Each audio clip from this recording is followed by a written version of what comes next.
Huge card, fight week again. How's it feel to be sitting up there again? It feels pretty good, man. Feels good. Just ready to get to Saturday, get in the cage, and get my hand raised. Yeah, and you had the little interaction with Alex yesterday that kind of went around. What did you take away from that? Anything, or was it all just good vibes? You wanted your signature on your jacket? Yeah, it was. I just took away the fact that I appreciate him taking time out to sign that for me. It was just something that I wanted to get from this week. You know, I'm just enjoying the time that, you know what I mean, just my time.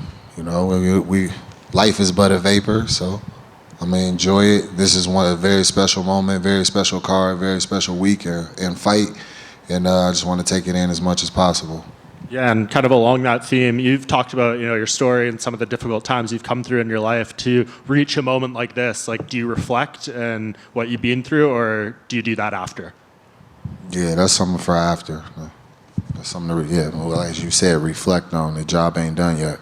Yeah, and just last thing for me, of course, endless speculation about the injury and the recovery and stuff. Do you remember the day during your rehab, whatever it was, where you got back in there and you're like, this feels right now. I'm ready to go towards a fight again?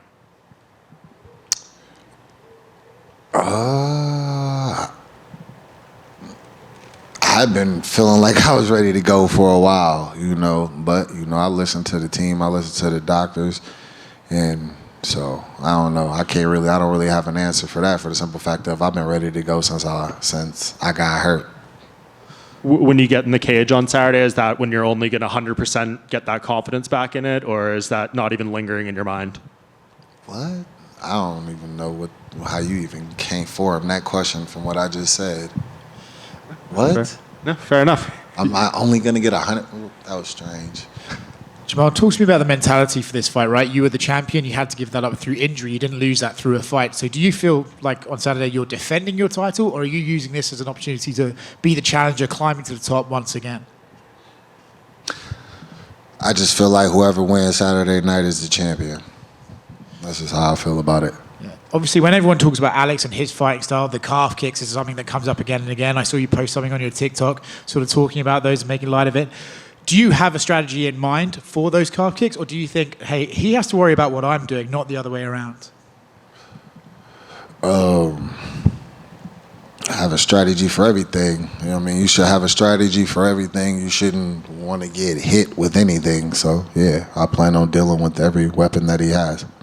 Obviously, you got to talk to your friend Israel Adesanya about Alex. How good a resource was that just to be able to call him up and get some tips from him?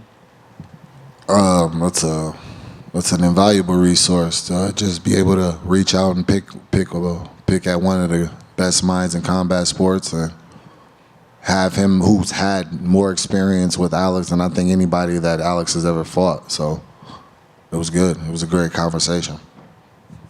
Jamal over here. How's it going?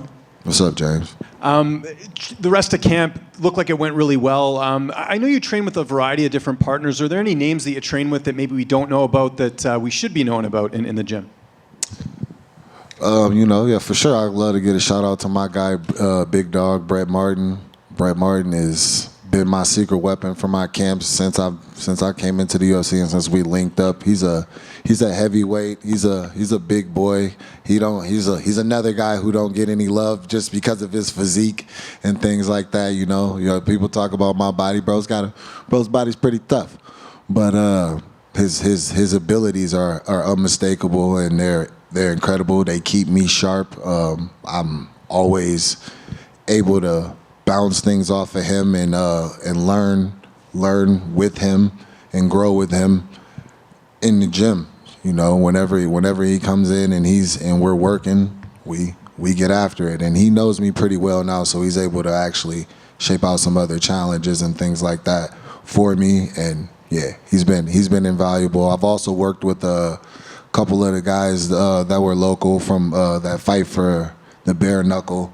Mohawk Esteban Rodriguez, and Eric Lozano.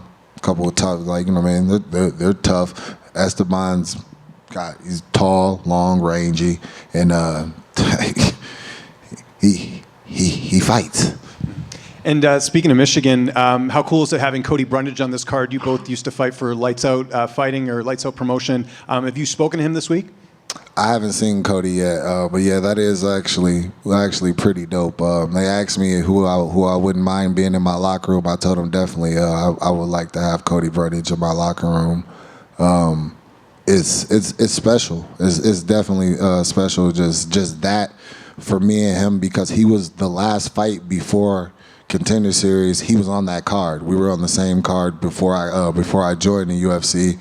Obviously, I went on Contender Series and ended up getting signed. He went on Contender Series and was later signed.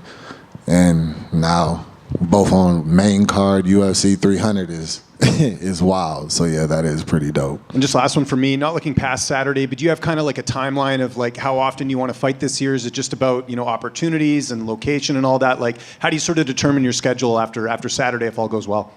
I haven't looked past Saturday, so I'm just focused, locked in on Saturday. I want to make sure I get the result that I want Saturday, and that's the main focus. Jamal, to your right. I noticed earlier you quoted Ecclesiastes saying that life is but a vapor. During this process from the injury now going into this fight, what do you feel like you've been taught most? Even more so, appreciate the moments. Yeah, appreciate the moments. Just, it could have all been over. It really could have all been over for me. There are athletes who have suffered this same injury who had to call it a quits on their hopes and their dreams. And I'm fortunate enough to now be in a time and was in a position to where the best medicine available was available to me. And I was able to take advantage of that and use the resources to make my way back and come back in a time that people really just can't seem to believe. So, Thank you. Jamal, is he? Jamal here. What's going You on? already fought and won against 4 Brazilians. Alex Pereira is the 5th, and it's a big name out of Brazil right now. How was the experience to deal once again with the Brazilian audience on social media? The Brazilian audience is different than Alex's audience, so it's been a different experience this time, I'll say. And I would like to know from you, if somebody told you 3 years ago that you would be headlining UFC 300, would you believe that? What would you think at that time? If somebody told me I'd be headlining UFC 300 at the time, I'd believe it. I believe it because I know myself, and I know the belief I've always held in myself. But it would have got me hyped. It would have definitely had me excited. I don't know. I just always planned on being in these moments and being in this situation ever since I was a kid. Like, you can even ask my dad. My dad is here right now, just from the time I was a kid, I just always believed that whatever I did, I was going to be one of the best at it. For a time, it was football. For a time, it was basketball. Whenever I sat in on fighting, I knew I would be here in moments like this, fighting for championships and able to have an opportunity to put myself up there with the greatest names to ever do it. Jamal over.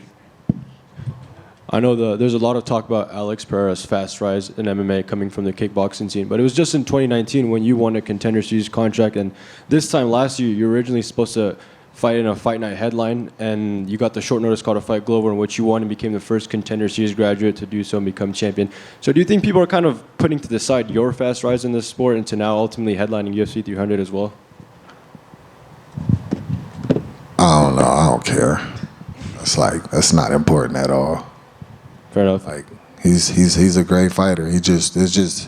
That was his opportunity to show his greatness. His opportunity came fast, and he stepped up to the occasion, and that's good on him, And I feel I've done the same with the opportunities that I've been given. So this is just that next opportunity. Fair enough. Yeah, I was just mentioning because you also went up through a fast rise, but that image when you and Alex were looking at each other after you beat Glover went around in the lead up to this fight. Did you ever imagine that would be the root of such a thing like a UFC 300 main event?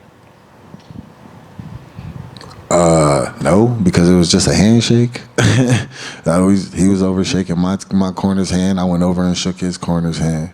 So that's pretty much what that was. Thank you. But I did see that he could possibly be an opponent in the future, and I was excited for it. I wanted him to win. When I got hurt and I had to give up the belt, it was like, all right, what's the best course? What's the best that can happen now? Because somebody else is going to win the belt. Who better than Alex to win the belt? Like, you know, y'all think y'all, and he is. You know, he's two division glory champion, 2 division UFC champion, kickboxing great, hands of stone, bad man, just a monster, dangerous, scary dude. He's all those things. But watch what I do to him. Jamal, first and foremost, I like your shoe selection. Very nice. And Wait. You know I tore my Achilles in the gray ones, right?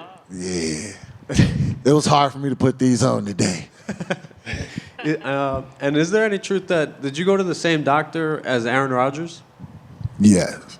Well, Aaron Rodgers went to the same doctor as me. Ooh. Did you guys, you mentioned that you played football. Did you guys have any conversations, you and Aaron? I know he's a big MMA fan. No. I've never met Aaron, so I never like talked to him or anything like that. No. Got you.